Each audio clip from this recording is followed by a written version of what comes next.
Tenho uma história verdadeira para compartilhar com todos vocês sobre o céu e o inferno, e sobre o Pai Celestial. Fui criado em um ambiente muito religioso, e até frequentei a igreja com muita fidelidade. Mas infelizmente eu também estava levando uma vida dupla, fazendo coisas que eu não deveria estar fazendo. Sinto um pouco de vergonha em compartilhar o que eram essas coisas, mas eu estava vivendo essa vida dupla. Mas tudo veio à tona na noite de 30 de agosto de 2002, quando eu bati meu carro. Então descobri a verdadeira história. Assim que meu carro atingiu a primeira placa da rodovia, fui instantaneamente arrancado do meu corpo. Acordei acima do meu carro e estava algemado. As correntes doíam muito, minhas mãos estavam algemadas atrás das costas e meus tornozelos também estavam algemados. Ambos os conjuntos de correntes estavam conectados, então eu estava em uma posição muito desconfortável. Uma voz gritava o mais alto que podia: "Ele é meu! Ele é meu! Ele é meu! Estou levando-o para o lago de fogo." Fiquei aterrorizado porque não conseguia quebrar as correntes. Mas descemos de repente, como se estivéssemos entrando em um elevador. Gritei, totalmente petrificado de medo. O que está acontecendo? Por que isso está acontecendo? Instantaneamente, 3 escrituras apareceram diante de mim. A primeira dizia: "O salário do pecado é a morte." A segunda dizia: "Não vos enganeis. Deus não se deixa escarnecer, pois tudo o que o homem semear, isso também colherá." E a terceira dizia: em verdade vos digo, quem é servo do pecado é escravo do pecado." Nesse momento, eu sabia que meu destino estava selado porque não conseguia quebrar as correntes. Descemos e a voz continuava gritando: "Ele é meu, ele é meu." Aquele ser, aquele espírito que me possuía, acelerou em direção ao lago de fogo. Eu ouvi as pessoas gritando naquele lago, e é um som que ninguém gostaria de ouvir. Isso me destruiu e quebrou meu coração. Eu estava profundamente angustiado e sabia que, em breve, seria uma daquelas pessoas desamparadas no lago, acorrentado por toda a eternidade. Pouco antes de atingir o lago, ouvi algo que soava como tiros. Na verdade, eram as correntes sendo quebradas de mim. Menos de um segundo depois, acordei em um lugar muito tranquilo e pacífico. Senti uma imensa gratidão e estava ciente de que havia acabado de escapar de ficar preso no inferno por toda a eternidade. Eu não sabia o que tinha acontecido. Parecia que cerca de 5 minutos tinham se passado, e então uma voz falou. Era uma voz com uma autoridade incrível, e percebi que era Deus, o Pai, falando comigo. Ele disse: "Meu filho, temos uma decisão importante a tomar, e vou te dar todo o tempo do mundo para fazê-la." Eu sabia que ele estava me deixando decidir se voltaria à Terra ou não. Então ele disse algo que me fez chorar. Eu não tinha conseguido ganhar a aprovação do meu pai por 51 anos. Não consegui que meu pai dissesse: "Eu acredito em você, eu confio em você." Mas Deus, o Pai, disse para mim: "Eu confio em você." Isso é uma grande declaração para se ouvir de uma figura de autoridade, especialmente neste caso, alguém cuja autoridade eu havia desafiado e desconsiderado. Agora ele estava ali, falando comigo. Tentei argumentar com Deus e disse: "Por que você está falando comigo? Você sabe que eu quebrei a sua palavra. Eu fiz coisas que não deveria ter feito. Até pessoas comuns reconhecem que estavam erradas." E ele disse: "Eu sei de tudo isso, mas coloquei os seus pecados sobre o meu filho." Ele estava obviamente se referindo a Jesus Cristo, seu único filho unigênito. Então parei de falar e ele disse: "Vou lhe dar uma visão, um gostinho do céu." Fiquei bastante surpreso e respondi: "Tudo bem." Instantaneamente experimentei 7 áreas diferentes do céu. Preciso dizer que o céu é dramaticamente diferente do inferno. No céu, tudo está em ordem, cheio de luz, e a atmosfera é muito agradável. Há uma música suave que permeia tudo. Na verdade, é o céu adorando a Deus. Mas você se torna consciente da qualidade musical e da harmonia do céu. Há vida no céu, inacreditavelmente. Não há morte no céu, não há folhas secas e marrons, nem poeira soprando ao redor. De repente, eu estava olhando para um grande edifício branco que parecia uma universidade. Perguntei ao pai: "De quem é essa universidade?" Ele respondeu: "Essa é a sua universidade." Fiquei atordoado. "O que você quer dizer com minha universidade?" Ele disse: "Você não é bom em matemática?" Eu disse: "Sim, mas isso parece tão mundano." Ele me corrigiu dizendo: "Randall, todo conhecimento vem de mim. E o conhecimento matemático que você tem, você o recebeu de mim. Nesse ponto, percebi que ele estava certo, e que esse conhecimento se estende além da nossa vida aqui na Terra, e ela tem uma qualidade eterna também. Ele disse: aqui no céu, você pode continuar seus estudos e ensinar os outros, se desejar. Fiquei atordoado que Deus faria algo assim por mim, mas também percebi que Deus sabe como nos projetou. Ele conhece nossos talentos e habilidades e organizou o céu de tal maneira que nossas habilidades, talentos e conhecimentos são utilizados e frutificados para ajudar os outros enquanto continuamos a crescer. Comecei a me perguntar: uau, há muito mais vida do que imaginamos. Em seguida, fui levado a um pomar de damascos. Eu estava diante de uma árvore de damasco incrível, que estava tanto florescendo quanto cheia de damascos maduros. Deus me encorajou a dar uma mordida em um dos damascos. Quando colhi um dos frutos da árvore, fiquei atordoado ao ver uma nova flor aparecer no local onde havia pegado o fruto, e ela já estava florescendo e em processo de produzir um novo damasco. Deus riu e disse: o que você acha das minhas árvores aqui em cima, Randall? Eu não sabia o que dizer. Também percebi que as coisas na Terra são uma cópia das coisas celestiais. Essa verdade se tornou muito clara para mim. Em seguida, fui levado a uma fábrica de móveis, se eu puder chamá-la assim. Era uma área, ou uma grande oficina, onde as pessoas estavam trabalhando com carpintaria. Vi alguém trabalhando em uma estante, e então o pai falou comigo, dizendo: você pode ser um carpinteiro aqui em cima, se desejar. Afinal, meu filho também é carpinteiro. Gostei disso. Eu havia esquecido que Jesus se referia a si mesmo como carpinteiro antes de iniciar seu ministério. Mas o pai disse: Jesus ainda é carpinteiro. Portanto, se você fosse até o Senhor Jesus e pedisse a ele que fizesse uma estante ou um móvel para livros, ele ainda poderia fazer isso hoje. Nenhuma de nossas habilidades e talentos são esquecidos. Nada é desperdiçado no céu. Temos o que temos por toda a eternidade. Então percebi cada vez mais que Deus fez o céu para nós. Nós não somos feitos para o céu. Na verdade, é o contrário. Deus organizou o céu de tal forma que podemos abençoar os outros com as habilidades, talentos, sabedoria e conhecimento que Ele nos deu. Depois disso, fui levado a um centro de palestras onde as pessoas estavam fazendo discursos oratórios para uma audiência. Eu vi um homem falando para cerca de 100 ou 200 pessoas, e o que era muito interessante, eu percebi que enquanto ele falava, ele estava captando o feedback de sua audiência. E esse feedback o ajudava a se comunicar de forma mais eficaz e a ajustar mais perfeitamente o que estava dizendo para sua audiência. Uma maneira de comunicação muito superior.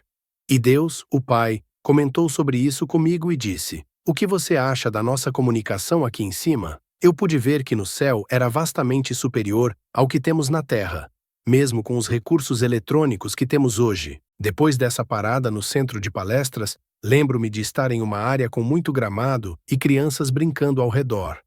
Tive a chance de brincar com elas. Acho que isso foi uma terapia redentora ou motivadora para mim. Na verdade, não tive muitas oportunidades de brincar enquanto crescia, e, no entanto, as crianças precisam disso.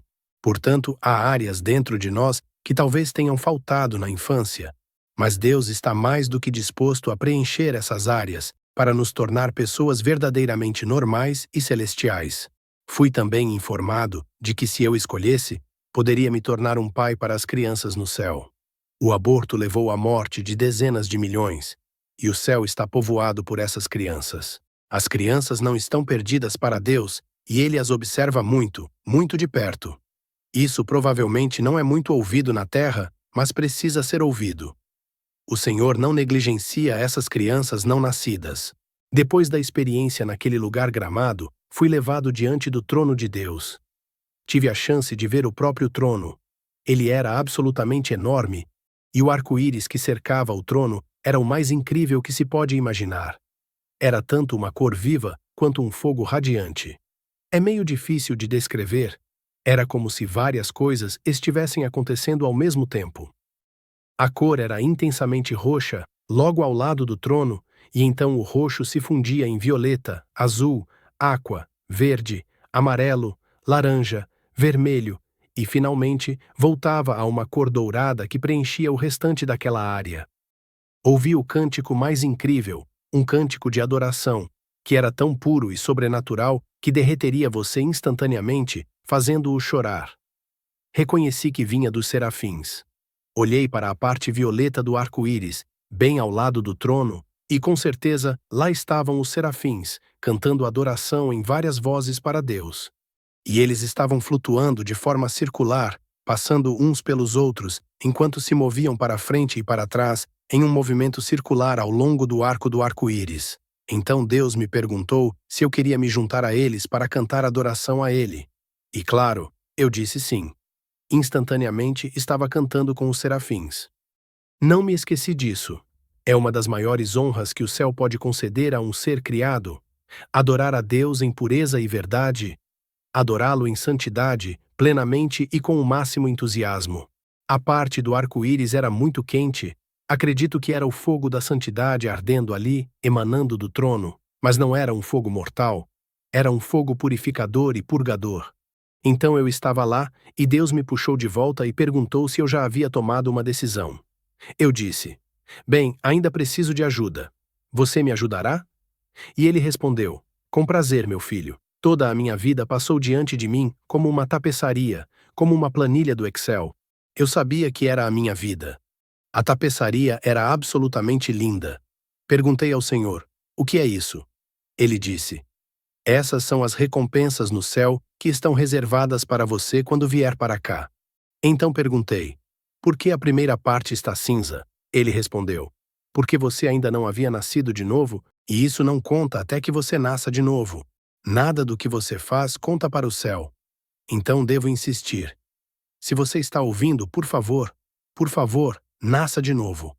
Não podemos nem entrar no reino de Deus sem nascer de novo. Naquele momento, em 29 de dezembro de 1969, eu nasci de novo. Vi isso na tapeçaria. Avancei até o acidente e vi buracos negros na tapeçaria. Isso me incomodou e eu perguntei a Deus: por quê? Ele respondeu: Randall, essas são áreas onde você estava fazendo a sua própria vontade, e isso não conta para o céu. Senti meu egoísmo naquele momento, ao perceber que ao fazer a minha própria vontade, não estava agindo por amor, era puro egoísmo. Olhei para o lado direito do acidente e vi que a tapeçaria era muito mais brilhante, mais preenchida e com menos áreas negras. Então perguntei a ele: por que aquela área é mais brilhante? Ele respondeu: você decidiu me obedecer mais plenamente.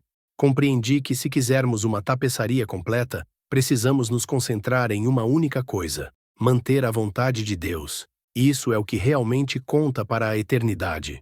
O céu é um presente que recebemos unicamente pelos méritos do Senhor Jesus Cristo, ao nascermos de novo e aceitarmos a salvação através dele. Ele é a porta que abre nosso relacionamento com Deus, o Pai. Pude ver que as obras que fazemos são o que conta para Deus e serão reservadas para nós no céu após a nossa morte. Naquele momento, ele perguntou se eu havia tomado uma decisão. Parei e disse: tem algo me incomodando aqui. Você me mostrou o melhor do céu e tem sido muito amoroso comigo. Mas o céu não deveria ser regido pelo amor? Não se trata de mim, de eu conseguir o melhor do céu. Eu deveria amar a todos no céu e, acima de tudo, eu deveria amar você. Como posso te amar? O que faria você mais feliz? Foi exatamente isso que perguntei a Deus. Como posso realmente te amar? Ele não me respondeu em palavras, mas colocou em meu coração exatamente o que o faria mais feliz. E claro, isso significava voltar à Terra para falar sobre o céu e o inferno, sobre o Pai Celestial e sobre a salvação conquistada para nós pelos méritos e pelo sangue derramado do Senhor Jesus Cristo. É por isso que estou aqui. O Pai me mostrou o que aconteceria com meu corpo durante o acidente. Foi horrível. Demorei 8 meses para me recuperar daquele acidente de automóvel. Tive ossos quebrados, concussões e quase quebrei minha coluna ao meio. Eu disse: se eu puder segurar sua mão, podemos passar por qualquer coisa. O pai sorriu e disse: volte, meu filho. Instantaneamente eu estava de volta no carro, enfrentando o restante do acidente, enquanto meu carro colidia com a árvore de eucalipto. O lado direito ficou totalmente destruído. Eventualmente, os socorristas chegaram. Precisei ser preso a uma maca com fita adesiva. Eu estava me debatendo, fui entubado, e meu corpo ficou sufocado com aquele tubo. Literalmente, precisei de toda a força que tinha para me agarrar a Deus pela fé até que aquele tubo fosse retirado da minha garganta. Quando isso aconteceu, eu soube que iria sobreviver e que conseguiria. Se alguém me perguntasse, Randall, por que você acha que Deus permitiu que tudo isso acontecesse? Eu diria que foram várias razões. Em primeiro lugar, eu realmente não sabia como era ter um bom pai. Meu pai terreno era negligente. Na verdade, quando ele chegava em casa, minha mãe insistia que ele precisava me disciplinar imediatamente. Não é um bom começo para nenhuma criança ver seu pai voltando para casa às 5 para pegar um cinto de couro de 5 centímetros e bater nela. Além disso, eu tinha uma imagem negativa de um pai devido ao ensino religioso que recebi. Fiquei em uma seita por cerca de 5 anos. Deus Pai fez questão de corrigir pessoalmente esses mal-entendidos. Eu percebo que era muito importante para Ele que eu entendesse corretamente quem Ele realmente é. E Ele me resgatou pessoalmente do inferno. Eu não poderia agradecer a Deus o suficiente por essa incrível graça. Em segundo lugar, o inferno é um lugar muito real, e as pessoas podem cair nele sem nem perceber. Eu havia me enganado e estava vivendo uma vida dupla, mas me desculpava dizendo: Jesus Cristo perdoará meus pecados. Há verdade nisso. Ele perdoará os pecados, mas se continuarmos pecando deliberadamente contra Deus, não há graça. Esses 3 versículos da Bíblia realmente me trouxeram essa realidade. Se estou servindo ao pecado, sou escravo desse pecado, e não me engane. O que eu semear, certamente colherei as consequências disso. Eu merecia o inferno. Sei que as pessoas podem ficar chocadas ao me ouvir dizer isso, mas eu merecia o inferno. Minhas ações eram suficientes para me levar até lá. Portanto, foi a graça de Deus que quebrou essas correntes e me resgatou daquele lugar horrível e terrível. Portanto, este é o meu testemunho hoje, e estou compartilhando porque quero que todos vocês nasçam de novo. Quero que venham ao Senhor Jesus Cristo como a porta de entrada para o céu. Mas, acima de tudo, desejo que vocês se reconectem com Deus, o Pai. Jesus Cristo literalmente deu a sua vida por 2 razões: para pagar integralmente o castigo pelos nossos pecados e, principalmente, para nos reconectar com Deus, o Pai. Essa é a verdadeira importância de tudo isso.